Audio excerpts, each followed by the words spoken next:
The Secret Garden. It rained for a whole week and Mary couldn't go to the secret garden, so she spent as much time as possible with Colin. They talked and laughed about lots of things, but Mary still wasn't sure that she could trust Colin with her secret. Finally, the sun came out again, and Mary hurried outside. She was amazed to see colorful spring flowers appearing everywhere. The world is well waking up, she shouted to the morning air, and it feels wonderful. When she slipped into the secret garden, Deacon was waiting for her. His fox cub sat at his feet, and a large black crow was perched on his shoulder.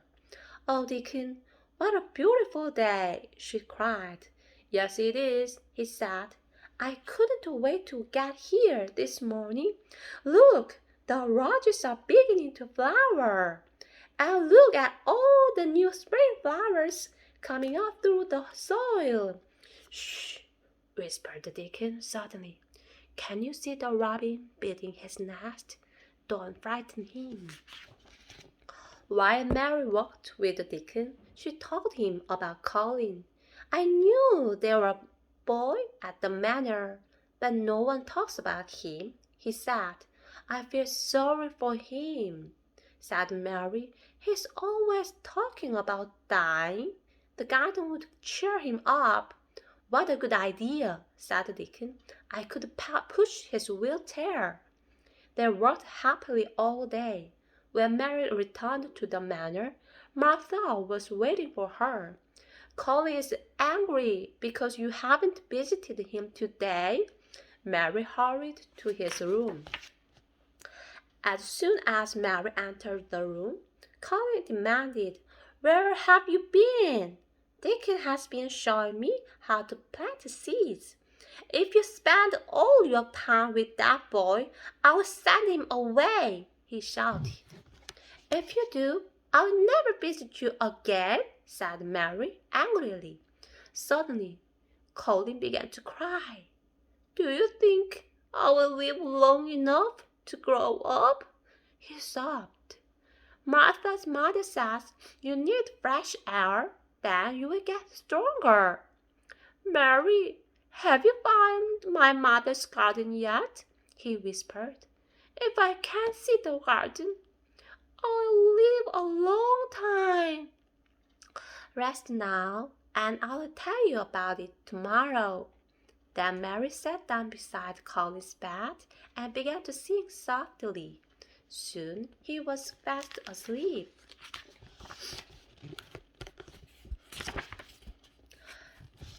The next morning, Martha woke Mary early. She was very excited. "Look! Mr. Craven has sent you a present," she shouted. Mary thought Mr. Craven had forgotten all about her, so she was surprised to see the large wooden box. "Wow!" said Mary as she opened it. "Look at all these gardening books, Martha. I must show this to Colin. It will brighten him up." But when she entered his room, Colin looked very pale and ill. "Mary," he said, "I'm sorry for saying I would send Deacon away yesterday. I'd really like to meet him. I'll see if he can come tomorrow," she said. "Look, your father sent me these gardening books. We need them because—" She stopped talking all of a sudden and said again, "Now I want to tell you something, but you must promise not to tell anyone." "Yes, yes," he cried. "Tell me, please tell me." "Okay," said Mary. "I've found the door into the secret garden." Colin couldn't speak. His eyes grew bigger and he struggled to breathe. "Oh," he said excitedly. "When can I see it? Will I live long enough to see it?" Don't be silly. You will see it very soon. The next morning, Mary ran to Colin's room. Spring is here, Colin, she cried as she opened all of the windows in his room. A fresh breeze came in the window. The room was full of the sounds of birds singing. Now stop thinking about death. Just think about being healthy. Look, Deacon has brought his animals to see you. Just then, Deacon came into Colin's room carrying a lamp. The little foxcow ran past him. The crow sat on his shoulder, and two squirrels peeked out of his pockets. Colin was amazed. He had never seen anything like it before. Deacon placed the lamb on Colin's knee and said, He's hungry. Here's a bottle of milk. You can feed him if you like. Deacon and Mary sat quietly and watched Colin feed the lamb. The children enjoyed themselves so much that they almost forgot the time. They talked for hours about the animals and the secret garden. When can I see the garden? Asked Colin excitedly. Soon, Colin, soon, said Mary. For several days, strong winds blew and heavy rain fell on the moor. Colin was busy planning his trip to the secret garden, so he forgot to feel tired and angry. Eventually, the rain stopped and the sun appeared. Mrs. Madela, bring me my wheelchair, he shouted. I'm going outside today and keep the gardeners away from the kitchen garden. Mary and Deacon will take care of me. Goodness me, thought Mrs. Madela. Colin has changed since Mary arrived. The servants wrapped Colin in blankets and carried him outside. When he was settled in his wheelchair, he told the servants to go back inside. Then Deacon pushed him along the path in his wheelchair. Colin lay back and gazed at the blue sky. What's that lovely smell? He said. That's the gorse and heather opening on the moor, said Deacon. Soon Mary, Deacon, and Colin came to the secret garden. Mary lifted the ivy and unlocked the door.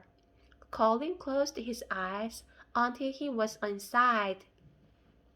When he opened them, he gasped. This is amazing! He cried. The garden had come alive with the spring growth.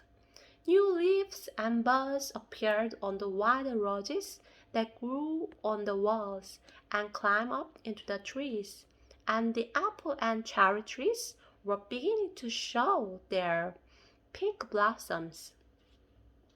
Everywhere there were splashes of bright green, gold, purple, and red.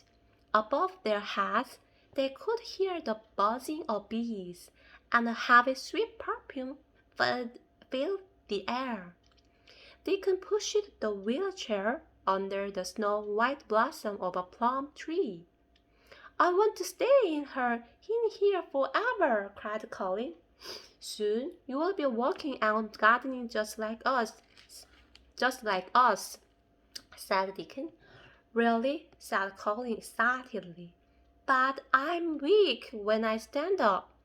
Don't be afraid to try, said Deacon.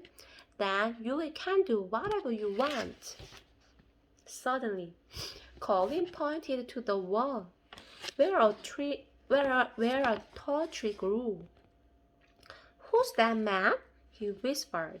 Mary was surprised to see an old man looking at her over the wall. It was Ben. I knew you were bad, Ben shouted at her. How did you get in? The rabbit showed me the way, she replied. As Ben was shouting again, Colin demanded, Do you know who I am? Ben recognized the boy sitting in the wheelchair on the grass.